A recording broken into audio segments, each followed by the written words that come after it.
Is scanning film with a camera really better than a flatbed? Is it better quality? Is it cheaper? Today I'll be going over my results with my Epson V550 and comparing them with tests using my Panasonic GH4. Both of my setups are hardly ideal, but represent almost all of the flaws inherent in both techniques, which will help demonstrate to you which one is superior. This will be a very technical and in-depth comparison. This video is a continuation of my previous videos on scanning, and I'll be referring to them quite a lot, so go watch those if you haven't seen them. So to get started, let me lay out exactly what I mean by camera scanning and flatbed scanning. Flatbed scanning is obviously scanning film using a flatbed scanner, usually a model in the Epson Perfection series, but there are actually many flatbeds that have the ability to scan film. Most of these flatbeds have purpose-built film holders which you place onto or into the scanner to scan your film. These flatbeds use linear CCDs to capture the image, just like most other high-end dedicated film scanning equipment. Camera, or DSLR scanning, as it is often incorrectly called, is simply scanning your negatives by taking a photo of them with a digital camera. But in practice, scanning with a camera usually involves two separate methods. The traditional approach is using a camera attached to a copy stand, pointing down onto a light table which your film is placed on. I call this copy stand scanning, to be specific for the video. The other method is using some kind of purpose-built device that holds the film and attaches directly to the camera lens. This will usually have a built-in light source or some kind of diffuser for a light source. I call this lens attachment scanning. In my setup, I've 3D printed this single frame holder which I then place in front of my iPad and photograph using a macro lens. This works disturbingly well, as you will see shortly, but I would consider it copy stand scanning, though other people do use a setup like this, and it doesn't actually involve using a copy stand, but the methods in general are the same. Scanning with a camera is mostly a relatively new method of digitizing negatives compared to flatbed or other dedicated film scanning devices. If you want to get a good scan with a flatbed, you need to go through some extra effort. I explain the entire process in detail in my video about getting the best scans with a flatbed, and basically, some flatbed scanners will need third-party or custom-made film holders to get the best results. But you may also be lucky and get good results using the included film holders. You also will almost always need a special type of glass to flatten your film. Some people also like to mount their film to the scanner using fluid, which I think is a massive waste of time, but for large format film, it may be a decent option depending on your setup. Once you have the film holder situation sorted and your scanner's focal point calibrated, it's pretty trivial to swap film in and out of the holders and scan your film. If you have an Epson, I go over all of the Epson scan software settings in yet another video, and in that I demonstrate how easy the Epson scan software is to use, which many people falsely say is too complex because they just don't know how to use it. Moving on to camera scanning, first of all you need a decent camera. That should be obvious. It should also be quite a high-resolution camera. My GH4 is only 16 megapixels, and from my testing, I would say the minimal megapixel count you want is probably 20, but the higher you can go, the better. You also need a high quality, probably macro lens so you can achieve perfect focus up close to your film, though certain camera scanning setups may work with non-macro lenses. The lens should also be the same brand or at least electronically compatible with your camera, so that way your RAW files will include the lens correction profiles, which should help eliminate most, but probably not all, lens distortion. Copy stand scanning is the traditional camera scanning approach. You need a copy stand, of course, and a light table, aka light box, and some form of apparatus to hold the film perfectly flat without causing Newton rings. You need to ensure that your camera's focal plane is perfectly parallel with the plane of the film. Just a tiny degree shift off will shift the focal plane and make large parts of your negative completely out of focus, like in this example. The depth of field on this macro lens is so thin that alignment matters a lot, and you don't want to stop down your lens too much because the more you stop down, the less detail resolving power a lens has due to diffraction. Your light box must also have evenly lit, high CRI lighting, and then there's the debate over collimated or diffuse lighting, both of which have pros and cons when dealing with film. Finally, you need to have your film held in a way where each time you remount the film to scan the next frame, it will always be in the exact same spot so you don't need to readjust your camera's position. As you can see, this scanning method seems overly complex in general, and it just gets even more crazy from here. Copy stand scanning may be a viable method for someone who already has all of the equipment and knows how to use it, But for most people, this method is not practical or efficient, which has led to the modern method of camera scanning using a dedicated lens attachment. With these, you simply attach the device to your lens. You may need some extension tubes or adapters depending on your lens, and that lens you choose matters quite a lot. You need to choose your lens so that you can achieve perfect focus while also filling as much of your frame with the negative as possible. Luckily, with lens attachment scanning, you don't need to worry so much about aligning your lens with the film. The design of the attachment should keep everything planar, unless your film is really curly. Some of these lens attachment scanners, like the Nikon ES2, come with a plastic film holding device which holds the negative, mostly flat, but it probably won't help in cases with extreme curl. Other lens attachments, like the heavily over-promoted Veloy EZ35, use some kind of what I assume is a plastic rail system to hold the film flat. I really don't know what this exact model uses because it isn't actually released yet at the time of making this video. From what I understand, this lens attachment simply uses some kind of curved path which stretches the film, but what if you're scanning a frame on the very edge of the film? And what if your film is this curly? The flatbed and the copy stand method of scanning will usually be able to flatten film that is insanely curled quite easily just by squishing the film with etched glass, though taking a photo through etched glass might present an issue. The dedicated lens attachment scanners may or may not be able to handle curly film depending on the design. For example, the included Epson film holder with my V550 is designed to flatten film, but when your film has extreme curl, it doesn't really work at all. Moving on to more generalized versatility, camera scanning uses a camera, which means you can take other photos with that camera. Same goes for flatbed scanners. You can scan things that aren't film. One often overlooked thing is the ability to scan uncut rolls of film. My flatbed is basically incapable of doing this easily. Higher-end Epson scanners might allow this, but if I put anything in this calibration area, my flatbed will not scan. That means if I want to scan an uncut roll of film, I have to have it coming in horizontally through the scanner, so I would only be able to scan 1 or 2 frames at a time. The copy stand scanning method should have no problem with uncut rolls of film, and lens attachment scanning solutions may or may not work. The most important versatility discussion is film formats. As far as I know, there are very few lens attachment scanning solutions that can do anything except 35mm film, and you can't even scan anything smaller than 35 like 110. For larger than 35mm, I found one lens attachment that can do 120 film, and it doesn't look like it's the best quality. Both flatbed and copy stand scanning should be capable of scanning any format and size of film as long as you're okay with stitching images together later on. If you don't consider stitching images a solution, then both my flatbed and copy stand scanning still are mostly equal when it comes to digitizing various film formats. The higher-end Epson scanners certainly beat everything though, since those can scan quite large formats without stitching. With copy stand scanning, sure, you can raise the camera up more to capture larger film formats, but later in this video you'll see why you probably wouldn't want to do that. I would stick to scanning only things 120 and smaller, and even then 120 is probably less than ideal when camera scanning. In general, I'd say flatbed scanning is just about as easy as camera scanning. You just have to load the film and select the areas you wish to scan in software. You don't have to worry about focus because you dealt with that by tuning the film holder. You don't have to worry about flatness because you're using etched glass that fits your holder. Sure, getting up every few minutes to swap out the film can get tedious, and depending on the construction of your holder, it may be more or less annoying. Camera scanning in general is pretty simple. Once fully set up, you really just gotta load/position the film and take the photo. Lens attachment scanners with film holders might be more or less tedious depending on the design, but usually no more tedious than a flatbed's film holder. I'd actually say flatbed scanning is easier because when camera scanning, every single time you want to use your camera for something that isn't digitizing film, you need to recalibrate your whole scanning setup. You gotta get focus again, ensure everything is aligned correctly, make sure all of the settings on the camera are correct. And this is a lot more work than simply loading your film into a holder and clicking a few buttons in some software. And I'd say you have to do this almost every single time you scan your negatives, because are you really gonna leave your whole setup put together all the time? And saying, oh well, I'll just use an extra camera isn't a good argument.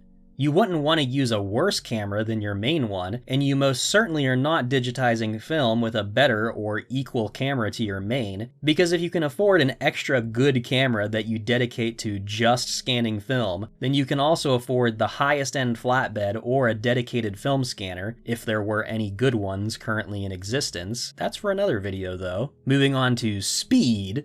Camera scanning obviously wins here. The time it takes to scan a negative of any size on a camera is your shutter speed, which is probably going to be like 1/10 of a second max. My flatbed scanner takes about 1.5 minutes per 35mm frame at 4800 dpi. I find no noticeable speed improvement when lowering the DPI with color, and with black and white, the speed improvement is just barely noticeable. A big asterisk on this is that the scan time is doubled to a little over 3 minutes per 35mm frame when using digital ice for dust removal, which makes sense because the scanner's doing a second pass of the entire frame in infrared. Larger formats will take even longer per frame, but a flatbed's speed is entirely a function of the scanned area and not the DPI. When it comes to color, a flatbed is probably always going to win. A slow scan linear CCD gets actual true color data for each pixel of the scan. A digital camera is usually going to have 2 or more times less color resolving power because of the way color works on digital cameras. Camera sensors are arranged typically like this. This is called a Bayer filter. Each pixel can only detect one color, and the actual color of the pixel is inferred using the adjacent pixels. Let's say you have a 40 megapixel sensor. 20 megapixels of that will be only green pixels,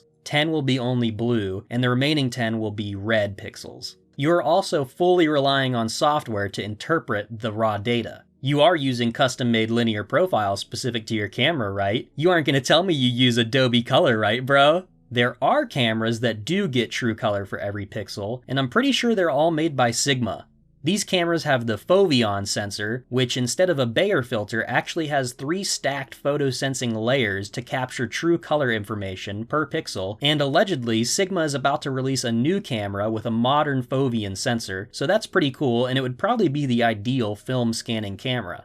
Luckily in practice, almost all digital cameras can get decent color. But that still doesn't mean camera scanning is going to give you good color, because a lot of it depends on the backlight that you use. If you're doing a low-cost DIY light table or buying something cheap, it's probably not going to have a good high-quality CRI light source, so say goodbye to color accuracy. Your light source should also be bright, lit evenly, and not flicker. Here's a really great example image from Nick Carver's drum versus flatbed versus digital camera video. You can really see how the flatbed created a proper natural smooth gradient in this example image compared to the camera, and you may also notice the drum didn't do a good job either, but that's a talk for a future video. Dynamic range. This one is pretty simple. Both scanning methods should be perfectly adequate for capturing the dynamic range of even the most dense negatives, though slide film might be a different story. I only use Epson scan software, which gives me 48-bit uncompressed TIFF files, and these files have plenty enough dynamic range, but Silverfast scanning software has some kind of crazy HDRI 64-bit RAW format it can scan in, which is probably even more insane. For camera scanning, any modernish camera is going to have enough dynamic range, assuming you're exposing properly. When processing, you're going to need to edit both camera and flatbed scans if you want to get the best results. I talk about my full processing process in my film processing video, so go watch that. It should apply just as well to camera scanning as it does flatbeds. One big issue with processing camera scans is the inversion step. If you're doing it yourself or using Negative Lab Pro, I don't think the following should apply. A lot of negative inversion software that can load RAW files can't output a RAW file of the inverted image. So that means if you want to go back into Camera Raw to say, enable your built-in lens correction profile or change the color profile that the software is using to interpret the raw data, you can't.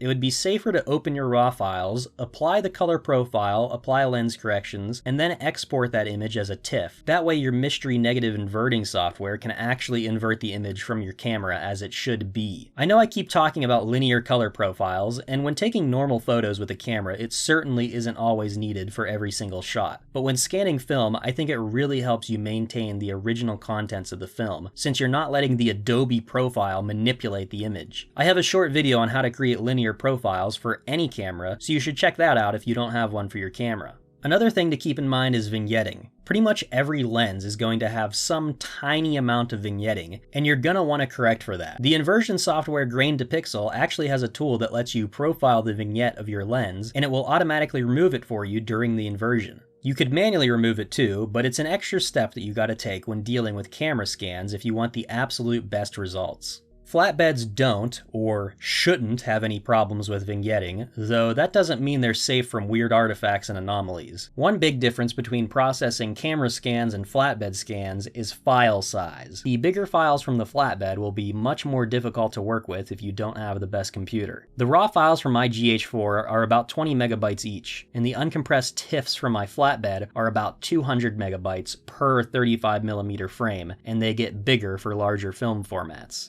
And now I'll move on to the big topic, sharpness. When people talk about sharpness in scanning film, they're really talking about detail resolving power. Actual sharpness of the resulting details is mostly up to you via post-processing, so I'm talking about the ability to actually digitize superfine details that do exist on the negative. Scanning with a camera also has the possibility to resolve more fine details than low-end flatbed scanners. In practice though, camera scanning isn't always going to give you better detail resolving power than a flatbed unless you have some baller-ass camera and lens setup. To demonstrate this, I've ran some tests. This is a scan on my flatbed of a photo I took of my computer screen.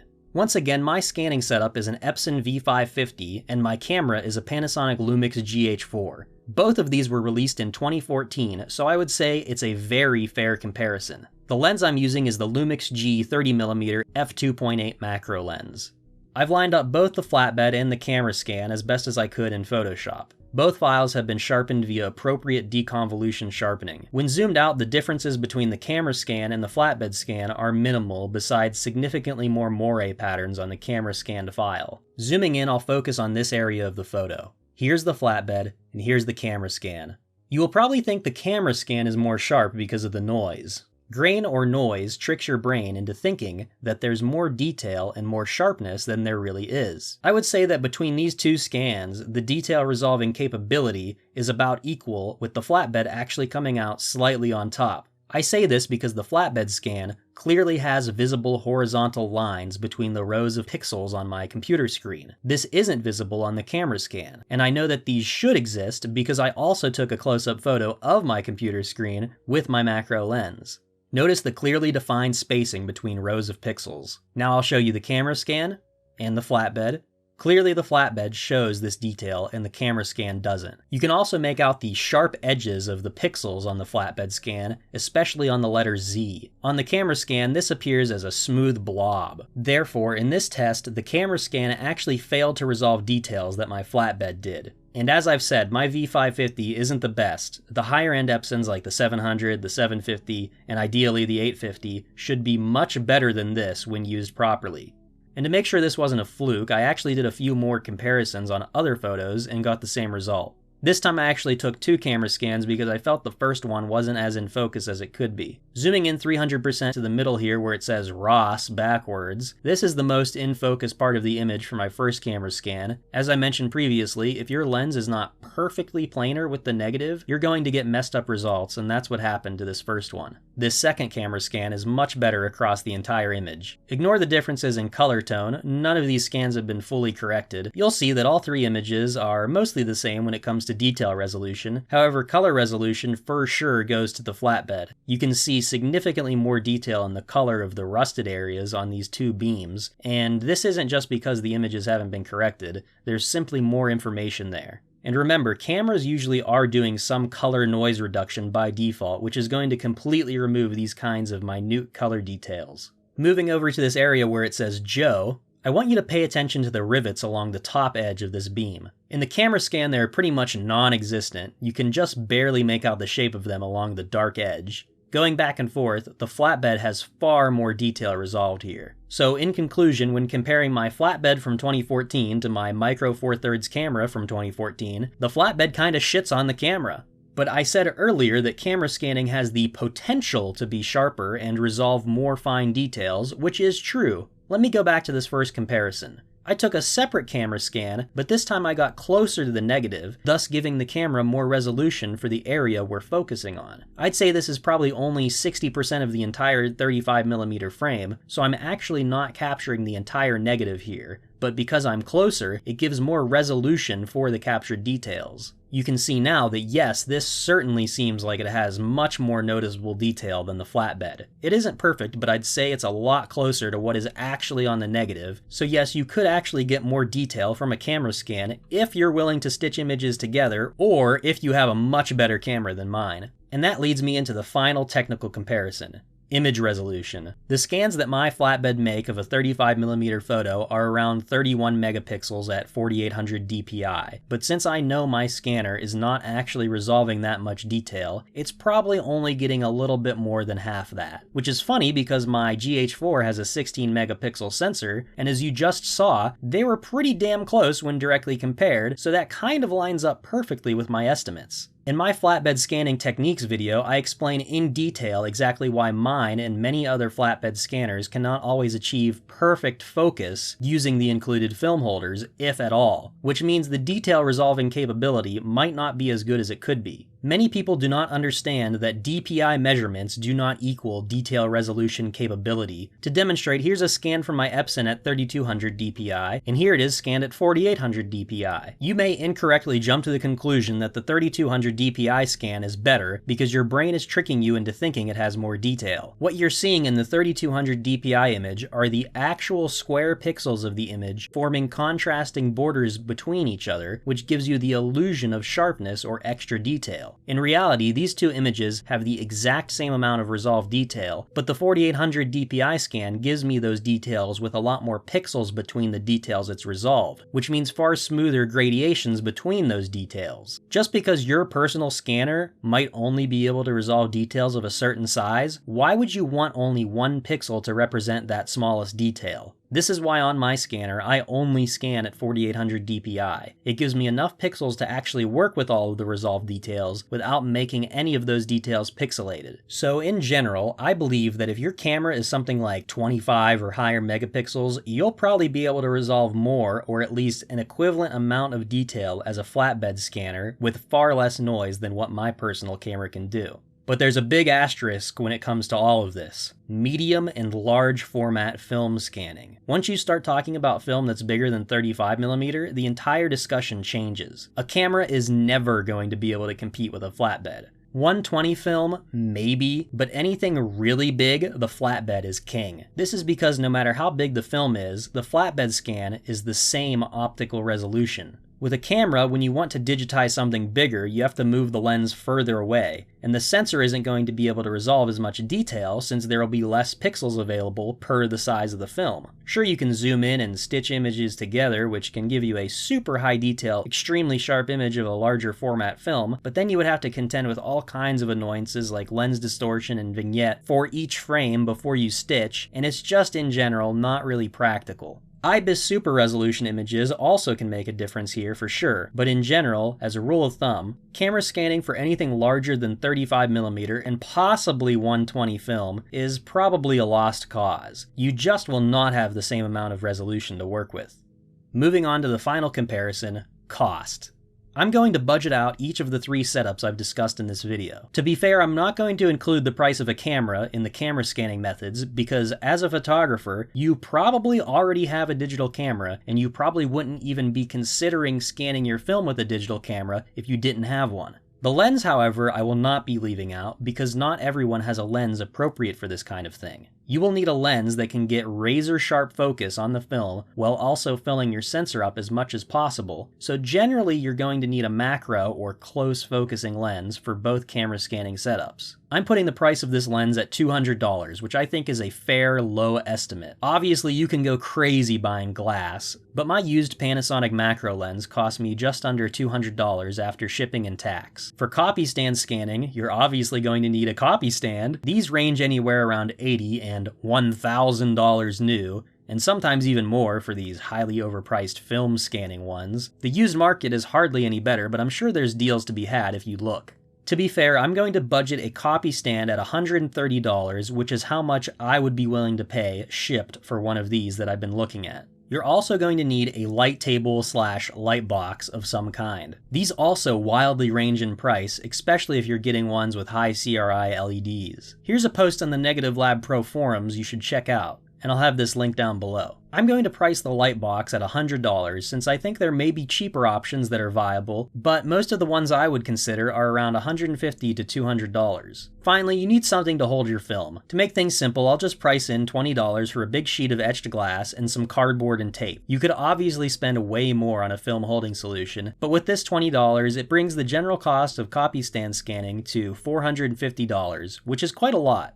Lens attachment scanning should, in theory, be a lot less. You will still need your $200 lens, and you will need a lens attachment scanner. The Nikon ES2 is $140 new, but it doesn't come with a light source. That new, still not even released yet, Veloy EZ35 does come with a light source, but they want $275 for it. Both of these are just plastic or even 3D printed housings. Depending on your lens, you might also need to buy extension tubes, or at least lens adapters to fit the attachment scanner onto your lens. Taking this into account, I would say a fair lens attachment price would be around $200. I really think you could probably just 3D print your own thing for basically nothing and it would work fine, but we're talking about stuff you can buy, so that means camera attachment scanning comes in at, wow, $400, a little bit less than the budget for copy stand scanning. And finally, flatbed scanning. I believe these scanners are way overvalued in general. You also can't get these new, really. The newest Epson flatbed was made in 2014. People seriously still try and claim that the highest-end Epson, the V850, is still worth almost $1,000. This is what I would call photographer price gouging, or trying to get my money back pricing. These scanners are now nearly a decade old, and again, they're prosumer at best products. The other fun fact is that the Epson scanners that came out in 2014 are just product refreshes of the scanners that came out in 2007. They're probably the same internally, maybe there's some minor differences, but this is seriously mid-2000s technology. And there still hasn't been anything manufactured, flatbed, or dedicated that can scan film better in the last 10 years. Yeah, I'm sure the guys in Hollywood have some machine that can digitize miles of film in very little time at sub-grain resolution, but these photographer people also think you should still be paying $2,000 for this absolute turd. They're stuck thinking film scanning tech peaked in 2002 with the Nikon Coolscan, which is just a linear CCD scanner, but what I'm basically trying to say is that flatbeds are, in general, currently overvalued. If you can get one of these from a non-photographer, you're going to be paying practically nothing. And once you take a step back from the absolute top of the line, even prices on eBay are beginning to plummet. You can get V750s and V700s for under $400 shipped all day, and usually less than $300. Shipping on these scanners is sometimes really crazy, like $100, because they weigh a ton, are super fragile, and they're really big. If you can find a scanner from someone locally, you can get really crazy deals. Also, look for Japanese market Epsons. These have different model names, but they're the same exact thing. I searched Epson on my local Craigslist and found my exact flatbed for $25. If I valued my scanner at $25, then it would absolutely BTFO any form of camera scanning forever, but I'm not. I think I paid around $170 shipped for my scanner used from eBay a few years ago, which is semi-reasonable, but still I overpaid in my opinion. Whatever you do, do not pay MSRP for these decade-old scanners, even if they're new in box. I would say the most you should pay for a flatbed scanner is $330 shipped, and that's pushing it, just to be fair. Add in $20 for etched glass, go watch my anti-Newton ring glass video to find out where you can get it for that cheap, and then add in say $100 for a purpose-built, adjustable height film holder, and you are at $450. I'm not factoring in the cost of software like Negative Lab Pro and ViewScan/Silverfast, because really you should just be using Epson Scan, which is free, and you would need inversion software for camera scanning or flatbed scanning. So what wins in the cost zone? Lens attachment scanning I guess wins, but do you really want to spend nearly $300 on an actual 3D printed plastic tube and off-the-shelf light? That's your choice. You're also limiting yourself in film format versatility. Obviously, you could get any of these setups for less if you try, so in conclusion, there's pros and cons for each method. Flatbeds easily have the best color, and they're also the most versatile when it comes to scanning different formats of film. You probably wouldn't want to scan larger formats with copy stand scanning, even if it is possible, but you could do it with a flatbed. Camera scanning has the theoretical ability to resolve more detail in a 35mm negative, and those details will probably be a little bit more defined since most camera lenses would be using higher quality modern optics. Flatbed scanning is slow, but once it's set up, it's an unattended process, whereas camera scanning is faster but requires you to be present for the whole process. Flatbeds are certainly, overall, more cost-effective if you can get one at a good price, but flatbeds use technology that's 20 years old. It will be improved on one day, hopefully soon. If you watch the whole video, you already know what my choice is. I love my crappy little Epson V550. Would I rather have one of the higher end Epsons? Yes, absolutely. I originally tested camera scanning just to see if it was actually sharper and to cross-check my results on my flatbed. With my GH4, I've concluded that camera scanning is significantly worse, even if I had a dedicated lens attachment scanner, but you might have a much better camera, and if that's the case, then camera scanning might be a viable option for you, and hopefully you can decide with help from this video. Go follow me on Instagram, that's where I post most of my photography stuff, and subscribe to my YouTube if you like hearing me talk, because let me tell you, this isn't a photography channel at all. I'm just making these videos as a way to compile my research into a distilled product that can be shared with other people. I learned all this stuff so you don't have to, and now after making this video, I can finally CC clean my brain of this information. I'll probably have a few more photography related videos though, so don't miss those when they eventually come out.